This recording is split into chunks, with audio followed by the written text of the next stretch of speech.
Hi, I'm Dan Johnson. We are here at Sebring Expo 2013. We are on a mission to go around and look at a number of light sport aircraft which we know have been used in a flight school environment and have accumulated a number of hours on them, to dispel the notion that these aircraft won't hold up in a training environment, because we know better. We've seen some other broadcasts and writing to the effect that that's not true, that you have to be delicate with these airplanes, and they may be neat, but they need kid glove treatment, and that's just not the case. We're talking with John McBean of Kitfox Aircraft, a proprietor of a brand that almost everybody in America has to know. If not, you've been living off planet for a while. And you've got a couple of interesting things for us. Let's talk about that real quick first. Rotax 912IS. You're an American manufacturer. You get the first IS installed American manufactured airplane on the market, I believe. I believe that's correct. We're actually flew it down here from Idaho. We've got about 25 hours on the engine now. It's been running flawlessly. It's remarkably smooth and fuel efficient. I mean, we're burning at high RPM cruise, and I mean, you know the Rotax, 5,500 RPM continuous, keeping up with the 914 powered Kitfoxes here. And I was just under 4 gallons an hour. Is that right? At those high RPM? At those high RPM cruises. So wow, it's pretty remarkable. I've been real pleased with the engine. So they said it was going to be better fuel economy, and you can stand behind that and go, absolutely. Yes, my experience is absolutely, and we've got thousands of hours behind the ULS. Right, I know you got a lot of time on these airplanes. Speaking of a lot of time on airplanes, congratulations on that installation. Thank you. And your successful flight down here. That's how many miles was that, by the way? 2,385 miles. One of the longest distance flights here, I'm guessing. I think so, yeah, and that's only one way. We still have to go home. Darn it, you got to fly back. Got to fly back. Yep. Well, he's probably going to the Bahamas in the meantime, though, so don't feel too sorry. Well, you know, we did that last year. We decided to play hooky this year, but we are going to make a stop in New Orleans. So. There you go. You get pretty close to the water anyway. So we talked about airplanes with a little more time on them, and you've got literally your fleet has got I don't know how many hours if you've got a number, but we want to focus on ones that have been used in a flight training environment.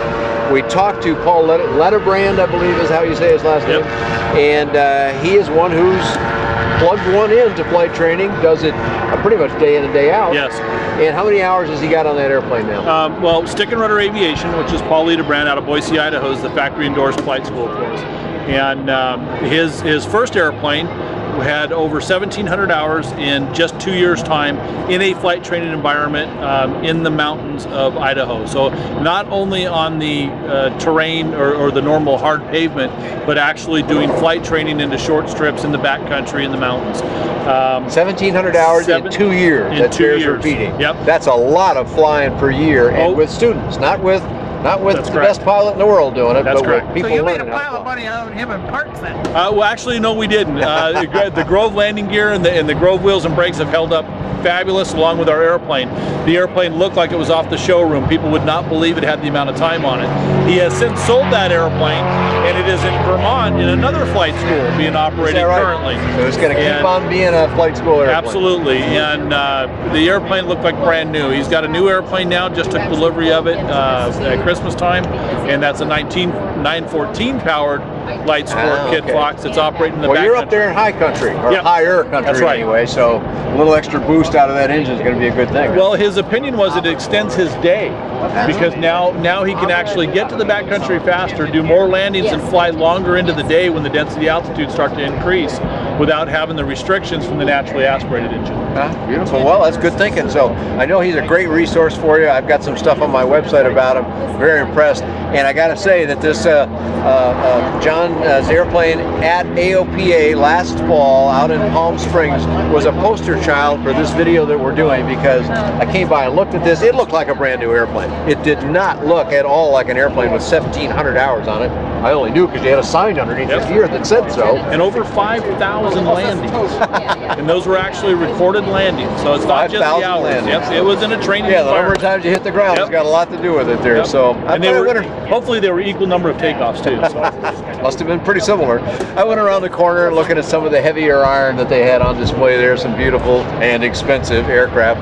And a lot of the folks there were saying, gee, you're with the Light Sport Group. Those are some really neat little airplanes. Love to have one for fooling around myself, but you know, they can't hold up in a flight school environment. And I would just cringe and go, you got to go around the corner. You were just around the corner where I'm talking about, and look at this Kitfox there. It's beautiful, and I would tell them the story. Sure. And I hope they did, because it's a great story. That's probably your So we've pretty well identified that the operational costs, fuel, maintenance, oil, things of that nature that you go through just operating an airplane day in and day out in a flight school environment is excellent on this airplane and with these engines.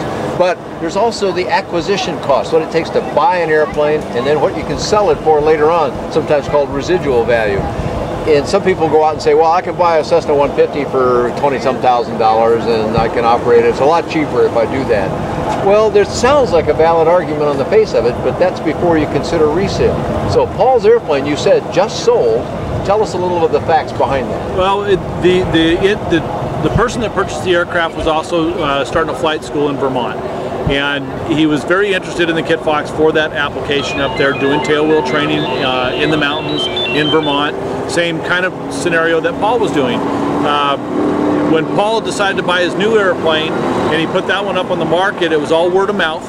There wasn't a list or pricing like that out there, and Paul actually sold that for the same price he paid for it, with 1,700 hours on it, almost basically 2.5 years after he purchased it.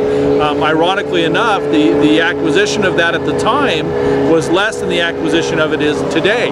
So the purchase price today is higher, but it's still sold for about the same value. So he came and bought a brand new airplane from him, really out nothing. That's correct. And he got to earn 1,700 hours worth of flight instruction out of the airplane. So this was a viable business proposition for him. Yes, and he actually has a third airplane on order now that's scheduled for delivery in the late spring. Excellent. And right now that's going to be IS powered. So let's talk just briefly about any airplane in that environment is going to take some maintenance, of course. You've got to do some things to it. That's true no matter what the airplane is, whether it's Flight Sport or GA or something else. But the maintenance can be done by someone with a lesser degree than a A&P need. Can be done by the A&P, but not required. That's correct. How about a little bit more about that? Well, our maintenance manual actually specifies that, as all the maintenance manuals are supposed to. Depending on the level of the activity, there's different functions within the maintenance manual that a LSRM could actually do, which is the Light Sport Repairman certificate, as you know, or an A&P can do that. There's also owner-supplied things that are in the manual that the owner can do. With a little bit of training, they can even do their own annual. Absolutely. And we do that actually at the factory for a person that actually has one of our LSAs. Many of them have brought them back to the factory for us to actually walk them through the procedure so they get familiar with it, watching us do it and going over it for the first time. So it's worked out really well. I'll bet you that makes them feel real good. We're talking with John McBean of Kitfox Aircraft, and we'd like you to give us some information. We didn't dwell too much on the airplane itself, but we know some of our viewers watching this on their computer or TV or wherever they're projecting this to want to know how to get more information if they want to buy an airplane from you. Give us a web address and we'll put it up on the screen. Absolutely. You can reach Kitfox Aircraft at 208-337-5111 or visit our website, www.kitfoxaircraft.com. There you go. I've got information on the airplane that we talked about here, on John's airplanes. I've flown them, got a lot of information available. That's on buydanjohnson.com or bydanjohnson.com. We're going to go around and look at some more light sport aircraft used in a flight training environment and loving it.